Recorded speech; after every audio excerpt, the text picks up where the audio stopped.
looking forward to hearing your views on mergers and acquisitions in the transportation industry. Can you first provide a brief background of yourself? Yes, thank you, and thank you for calling. Yes, I have been in the transport industry for 20 years, both in shipping and forwarding. And then I have been within the IT solutions for transport and logistic another 20 years before I started this company. I had an IT company by myself, which I sold 4 or 5 years ago. So I have tried on my own body how to sell its own company. Thank you. So with your background, how can your clients have any advance of this? How can they get help with mergers and acquisitions? They have the big advantage, exactly what kind of business they're doing. I mean, it's not only to move to another point, more than this. There are more aspects in the transport company, and there's different kind of transport. There are the transport within the road transport, there are sea transport, and air freight, and a combination of all 3 or 4 of them. And I have been working with all those kind of transport, and therefore I very fast can see what kind of transport they have and who I think could be interesting in their business if they want to sell. And what is the process when a company wants to sell? It all started with an informal meeting, either here at our office in Copenhagen, or it could be at the seller's office. And then we discuss what kind of ideas they have about this, and how are they prepared. Companies, private company, they have been maybe run a business for 20 years or more, and they are used not to do too much about having a great profit, as long as they have making good money and could have a good income over the years. So it's very important to think about this 1, 2, 3 years before you're really going to go into sell your company. So we start with an informal meeting, and then if we go any further, we make an agreement, and we then make a small teaser and send to those buyers we think could be good for the seller, for the selling companies. And after the teaser, and if the buyer is more interesting, we make an NDA with the buyer, and then we have made an information memorandum, which informs all the background of the company, all the financial figures, and also see the budget for the next 2 to 3 years. And then we're going without the seller being with us. The seller is coming later when we have agreed on a price that we know that the seller would like to have in that range of that price. And then we start taking the seller with us. This is also because sometimes we have in negotiations with a buyer, you sometimes can get a little bit each other, but it doesn't matter if we are getting a little bit upset with the buyer, because we're not going to work in today. They work with the buyer afterwards.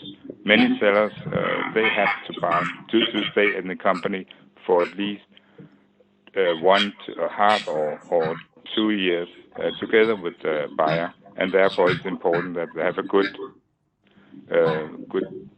about each other, and they can see each other every day without getting upset.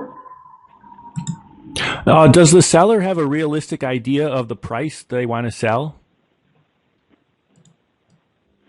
Not really. Not some of them have, but many times they have maybe 20 to 40% more that they really that their company could bring in.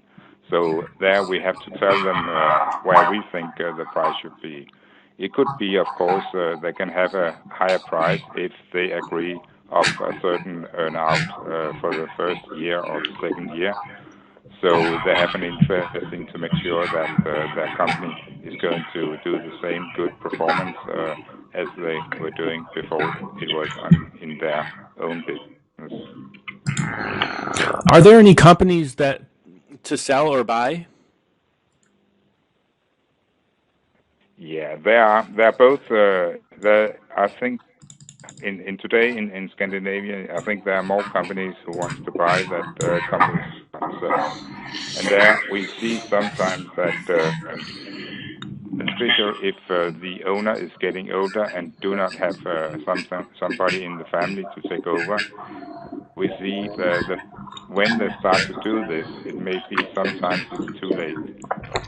We always say to our clients, if you want to sell when you are in top and not when you're going down. Because many think, okay, next year is getting better. And then if next year is not getting better, the price is only going one way, and that's down. So it's important to find the right time to do it and to make sure. And and to have somebody to help to start this process. So is selling your company, so-called your baby, is this the same as when you sell a service or a product? Can you talk about what is important before you start the process? No. It's important that you realize that this is when you're talking about selling your service and your product, because in service and product, it's a big pride in your product and your service. It's not the same as you're selling your own company. I have tried by myself when I sold my IT company for 5 years. It is a different process you have here because you have so many feelings within it. It's like being a part of your family that you have to not having to work with anymore. So that's important that you have somebody to help you. It could be either an M&A company like ours, it could be a solicitor, or it could be somebody else. But I think it's important that you have a third party to give you the right advice and to do some of the negotiations for you in this process. And what is your advice if someone goes in and plans for selling their company? I think they have to first. I think they have to think about how is my company today. Is it really good or sharp on the figures? Is it a good turnover? Can I prove increase in turnover for the last 3 to 5 years? Can I also prove that there have been an increase in the results for the last 3 to 5 years? That is important, and also that I've made some budget who looks very similar what I have made in the increase for the past years. Also, it's important, many companies, when they buy a company, they want to have the second person in the company.